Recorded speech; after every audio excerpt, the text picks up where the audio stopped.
நாம சொல்ற காலேஜ் பாய். ஒரே நிமிஷம், நான் கூப்பிடுறேன். ஏய், என்ன சொன்ன? காலேஜ் பாய்னு கூப்பிட்டேன். காலேஜ் பாயா? ஏன் காலேஜ் பாய்னு கூப்பிட்ட?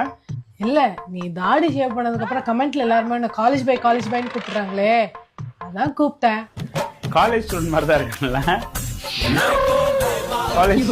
காலேஜ் பாய் மாதிரி இருக்க அப்படியே தெரியுது. எனக்கே அப்படிதான் ஃபீல் ஆச்சு. ஓ ஆமா, இப்ப நீ சொன்னோடனே தான் எனக்கே ஃபீல் ஆகுது. என்ன சொன்ன? காலேஜ் ஸ்டூடெண்ட் மாதிரி இருக்கேன்னு சொன்னேன்ப்பா. பார்த்துக்கோ, வெறும் தாடி எடுத்ததுக்கே நான் காலேஜ் ஸ்டூடெண்ட் மாதிரி இருக்கேன்னு. நான் வேணா மீசை எடுத்துட்டுமா? ஐயோ வேணாம்ப்பா. ஓ ஆமா, அதுவும் கரெக்ட் தான். சப்போஸ் நான் மீசை எடுத்துட்டேன்னு வச்சுக்கேன், ஸ்கூல் பையன் மாதிரி இருப்பேன். அப்புறம் நான் திஷா தாரா ஸ்கூலோட போகும்போது நீங்க 3 பேர் ஒரே ஸ்கூலான்னு கேட்டுருவாங்க. ஆனா மீசை எடுத்துன்னு வச்சுக்கேன், உனக்கு தான் பிரச்சனை. ஏன் சொல்ல? ஏன்? நான் சின்ன பையன் மாதிரி